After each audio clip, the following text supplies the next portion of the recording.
Well, hello there and welcome to the Wonders GTA gaming channel and today's very special video. In this video I'll be showing and talking about 10 mods that became official features for the awesome dinosaur park builder Jurassic World Evolution 2. Let me start things off by saying that while Frontier does not support mods, I have seen several social media posts and replies from Frontier staff who have commented positively on posts regarding mods. Not only that, but within Jurassic World Evolution 2's code, there is a list of mods that the game checks for when loading up, including many on this list. And as far as I'm aware, Frontier have never directly copied any modder's code, but I would however dare to say that the Jurassic World Evolution 2 developers have taken more than a bit of heavy inspiration from certain popular mods and implemented them into the game in their own way in an official capacity. And if this is a video you like and respect the amount of time and effort that went into the research, obtaining outdated builds of the game for the older and now broken or obsolete mods, and assembling all this information into a nice streamlined informational video, then please help the channel out with a very swift subscribe, as it's not only completely free, but it helps to keep you updated with all my future video projects too. So a huge thank you if you do subscribe, and I do like to say a big hello to the existing channel subs and channel members too. Hope you're all doing extremely well and your continued support is massively appreciated. This video would also not have been possible without the extra help from the Jurassic World Evolution 2 modding community, who provide me occasional early access to mods, technical support, and also allow me to cover some mods pre-release before any other YouTube channels. The list of brilliant and friendly mod authors is extensive, so I'll not name names, but you know who you are and you're great. So with all the thanks completed, let's get into the video.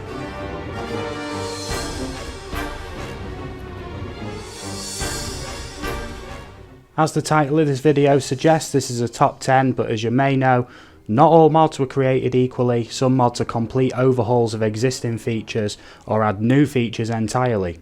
While some mods are a little more subtle in what they accomplish, the one thing that all these mods have in common is that they are now partially or fully implemented into the game by the developers. This list is in no particular order, but I will give the original upload dates of every mod I talk about and the name and date of which update they became an official feature. So let's start off this list with a mod that only recently became a feature, that being Jtunnels by prolific mod author Kai Odenik. And this mod released all the way back on the 24th of February 2022. Not only that, but it got broken by an update a long time ago, so if you're new to Jurassic World Evolution 2 or the mods for it, then you may have never heard of this one. What this mod allows is not only placeable entrance points around the map in which you can connect with underground tunnel networks, which became a feature in the Dominion Biosyn DLC with the Biosyn tunnel networks, but the most interesting feature about this mod I'm actually showcasing for this is the viewing shelters, which not only have guest visibility for the dinosaurs, but you can also view from inside the building, and it even has guests that occupy the inside of the building too. This Jtunnels mod was way ahead of its time, and players were begging for an official viewing galleries like this and similar to the viewing domes from the beloved Jurassic Park Operation Genesis for a very long time. But as of the most recent Feathered Species DLC and Free Update 6, we now officially have remote viewing galleries, both in the form of a viewing dome and a log viewing gallery. I'll get to the official log viewing gallery for the next entry, but it works functionally the same as the viewing dome.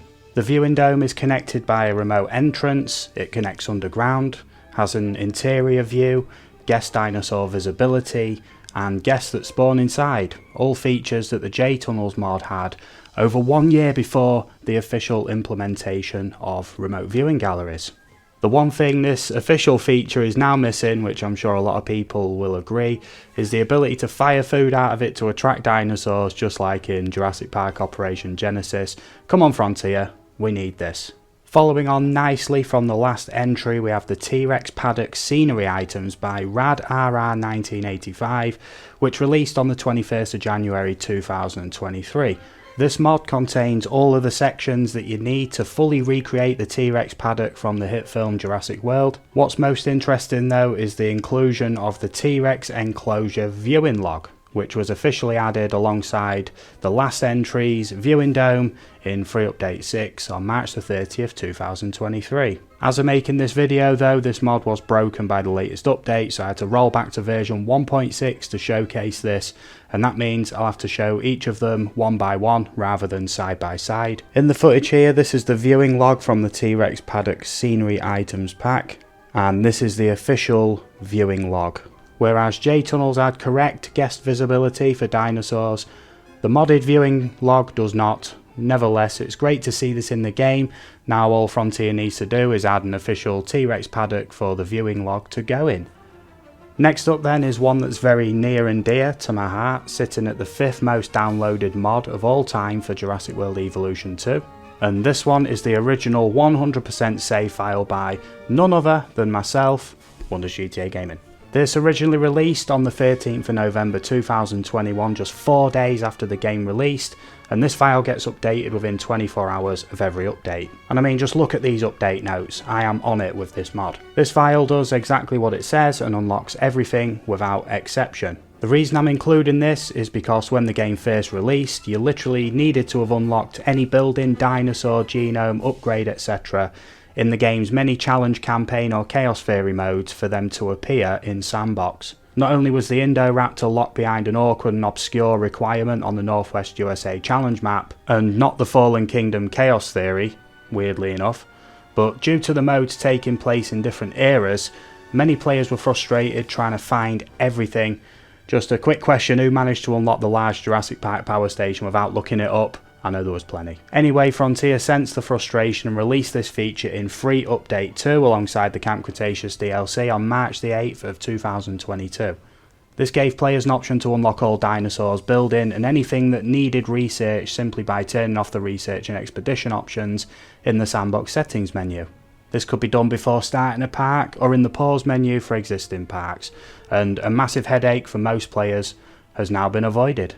This save still has plenty of uses though. Challenge and sandbox maps, database entries, challenge target specific dinosaur skins still need to be unlocked, so if you want to skip the grind, this one's for you. Okay, enough plugging of my own save file, on to the next one. And that would be the first person view mod by Kyodenic. This one released on November the 12th, 2021, just 3 days after the game's initial release.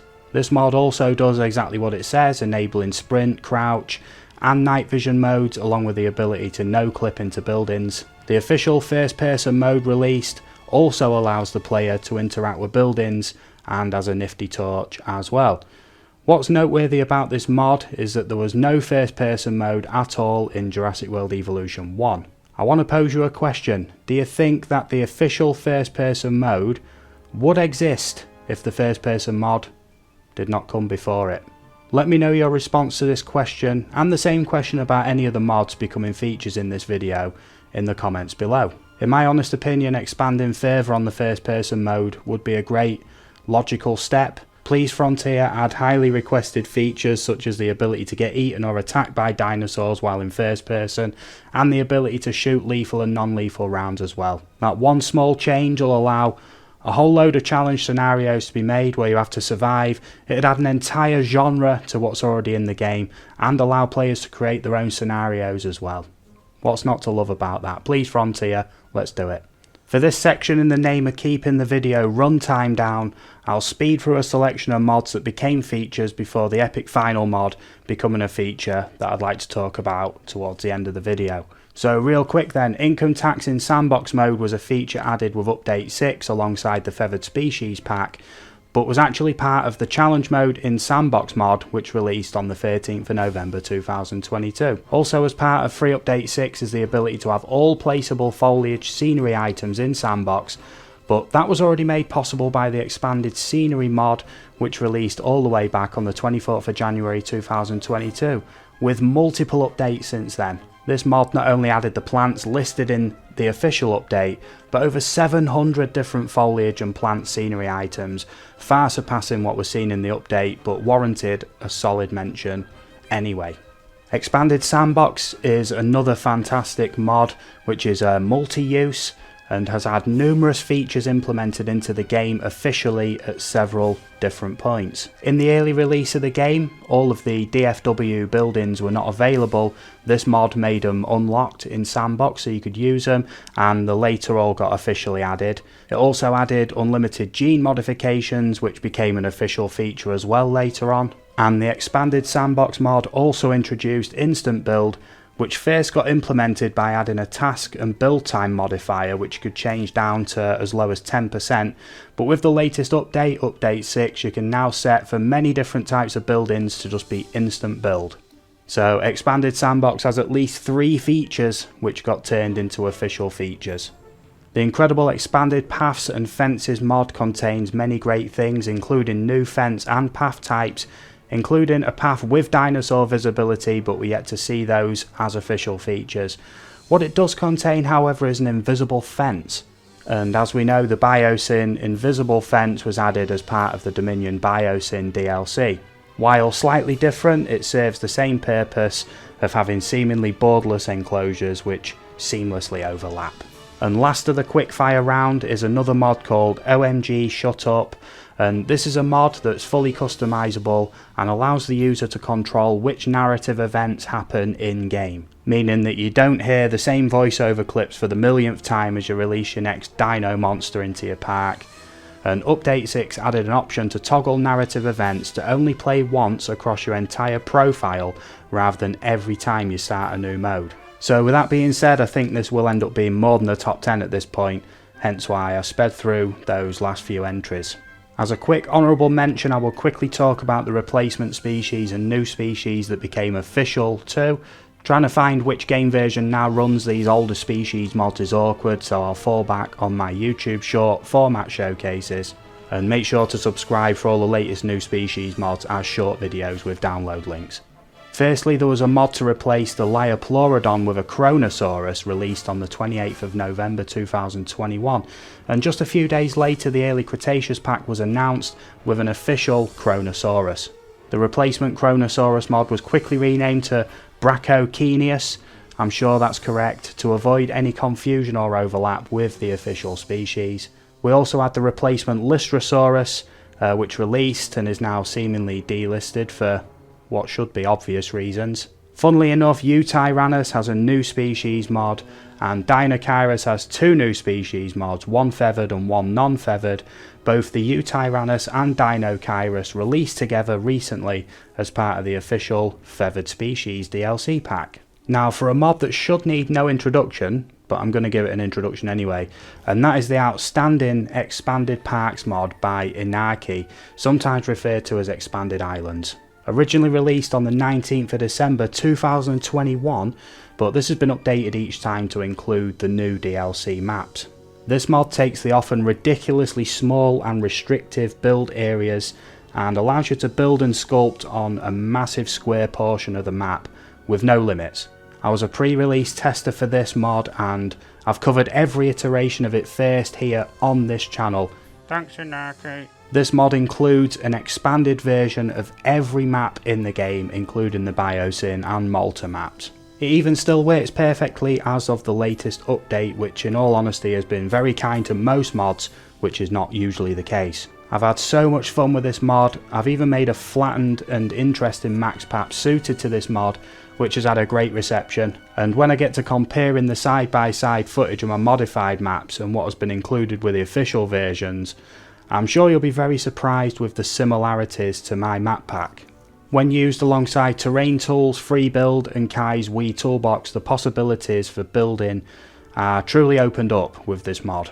However, as of the latest free update, Update 6, there is now 9 different expanded maps based on different biomes, along with expanded versions of the Southwest USA, San Diego and California maps, and San Maribe if you have the Malta DLC. Up now is a selection of footage of the maps from my expanded maps pack, followed shortly by the official expanded maps. And I'm sure you'll agree that the similarities on these are striking.